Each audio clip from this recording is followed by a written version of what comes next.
Ayan, what is up mga kapitbahay, no? Meron tayong dumating dito no package. Ito, kanya mapapansin, ang laki, di ba? So, ito mga kapitbahay, binili namin kasi nga mayroon kami isang client na nag-request upgrade doon sa server namin kasi yung mga CCTV kasi namin dito sa loob ng warehouse at saka sa premises umaabot lang ng 30 days. So nag-request ang isa naming client na kung pwede daw i-upgrade para umabot ng 90 days ang kanyang recording. Kasi yung mga CCTV namin, automatic nagba-backup lang siya sa sarili niyang NVR, which is yung NVR namin is naka RAID 5 ata, tapos meron lang siyang ilang terabyte. Lahat ng server ng CCTV namin is every NVR is nasa 32 channel lang. So bali may tatlo kaming NVR, puro tagta 32 channel po yon. So lahat yon naka 30 days recording lang siya. Hindi siya umaabot ng 90 days. Okay, meron kami isa na nasa 60 dito sa loob ng warehouse, pero ang request kasi ng client namin is gagawing 90 days. Okay, kaya bumili kami ng server na pangmalakihan. Sobrang laki po nito. Kaya let's go, i-unbox natin, ipapakita ko sa inyo kung anong klaseng server to. So ito NVR to mga kapitbahay, which is 128 channel ang pwedeng ilagay. Okay, let's go, ipapakita ko sa inyo. Alright, ito po siya. Unbox natin. Hindi ko kasi pwedeng ilagay doon sa loob ng IT room kasi medyo malaki. Kaya tatanggalin muna natin siya sa carton. Ito po siya. So ito po yung kasama niya. Ano ba to? Ayan o, Hikvision po yan Ayan, okay. I-unbox natin para makita nyo. Tapos iti-testing natin. Kasi di ba kung nyo mapapansin sa mga huli kong vlog is puro Hikvision yung kinoconfigure natin. So fan talaga kasi kami ng Dawa. So ngayon nag-Hikvision kami, try namin. Kaya isi-set up natin to para i-testing natin kasi yung mga ibang camera namin is puro Dawa, di ba? So lahat ng mga camera namin na doon sa lumang NVR namin, ita-transfer namin dito sa 128 channel na Dawa na Hikvision na NVR. So iti-testing natin kung gagana ba rito yung mga lahat ng mga CCTV natin para ma-migrate natin dito para yung recording dito na lahat. So gagawin naming 90 days ang kanyang recording. Alright, so let's go.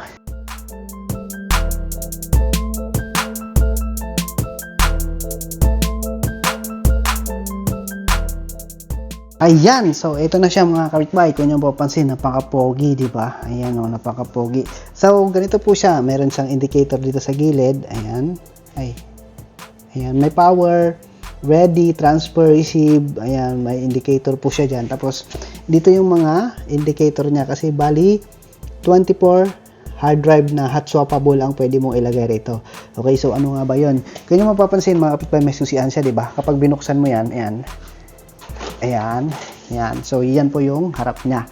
Okay, so ito yung pinakatakip niya.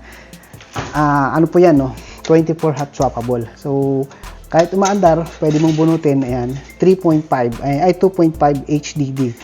Pwede mo siyang lagyan ng, ang balak namin dito is lahat 8 terabyte. So 8 times 24. So ganun po siya kalaki, or mas malaki pa, depende po sa bibili ng namin purchasing kung ano i-request. So bali gagawin namin lahat yan lalagyan para umabot ng 90 days. Okay, so dito po siya, bali ang dami po niya, 24 lahat po yan. So lahat po yan wala pa siyang laman kasi hindi pa po namin na ilalagay yung mga hard disk kasi hindi pa dumadating yung order namin.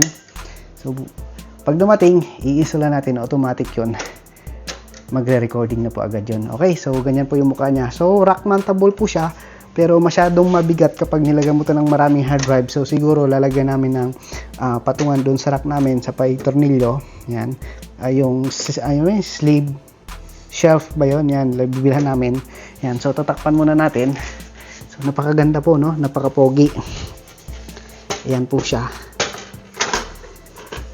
Yan, 24 bay, which is hot swappable.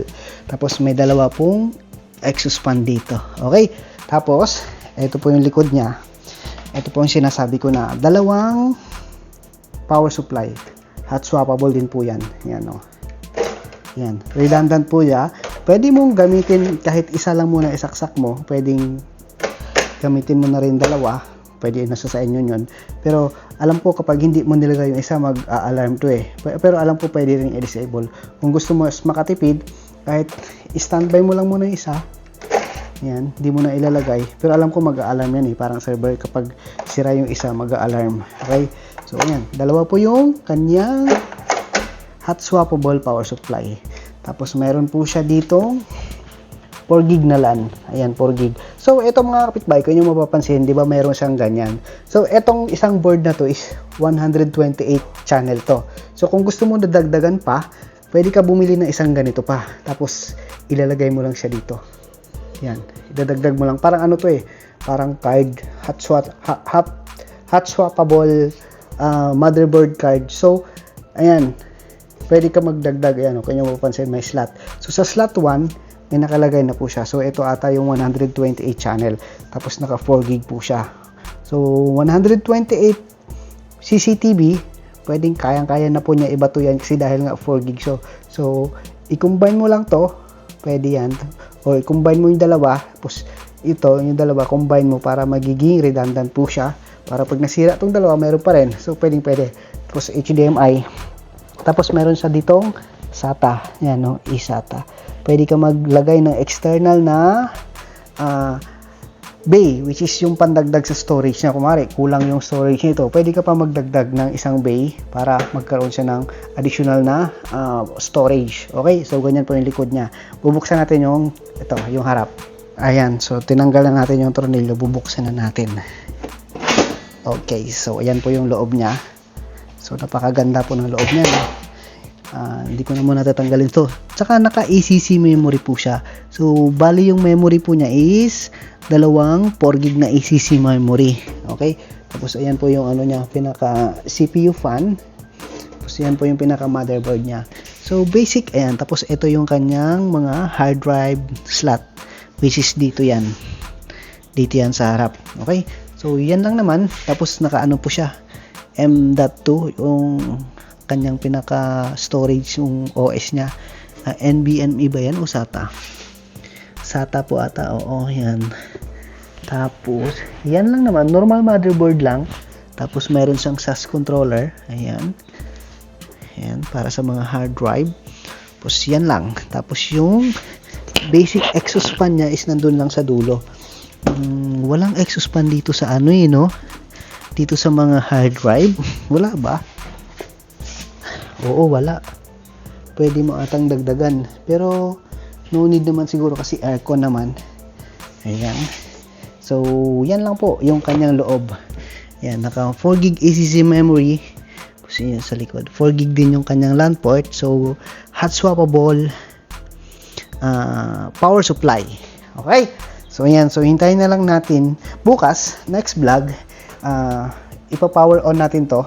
I-akat muna natin dun sa taas sa server room para mai-plaster natin, para mai-testing natin, yung mga online CCTV natin, which is yung mga Dahua CCTV. Walang problema dito sa mga kaparehas niyang camera, pero ang nagiging concern natin is Dahua to Hikvision NVR. So, sa huli nating vlog, meron tayong vlog doon na si Hikvision ilalagay natin doon sa Dahua na NVR. So, gumana po siya dahil nga as long as na on beep, gagana po yun. So, ngayon, ang iti-try naman natin bukas is si Dahua CCTV ilalagay natin dito sa NVR na Hikvision. Titignan natin kung walang magiging problema or magra-run siya ng smooth. Okay, so napakagandang server. Ito yung gusto ko dyan eh, yung mukha oh. Alright. Ayan, so kagandahan yan, napakadami. Yan, hot swappable po lahat yan. Yan o. Hot swappable po lahat yan. Puro 2.5. Ayan. Yan, click mo lang. Tapos, pwede mo siyang i-extend.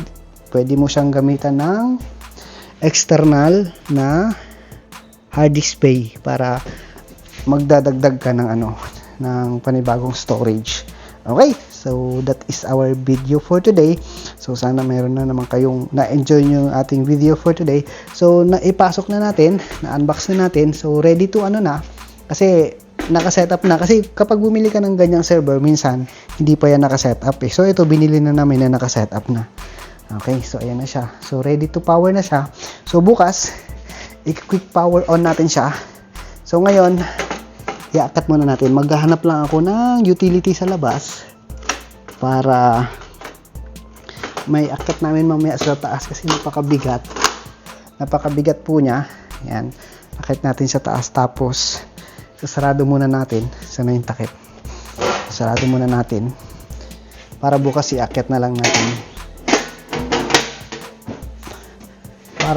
para ma-power up natin, para matesting na natin, para ma-era natin yung mga CCTV natin,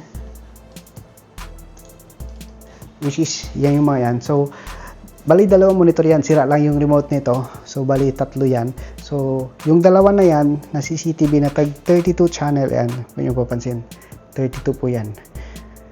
Dito na natin isasakay sa 128 channel na NBR ni Hikvision, lahat po yung dawa. So ilalagay natin dito, sana walang magiging problema or magiging smooth. Alright, so let's go. So stay tuned mga kapitbahay para sa next vlog natin, para i-power on natin to, yung ating server, para mai-testing na natin si dawa camera sa Hikvision NBR. Okay, let's go.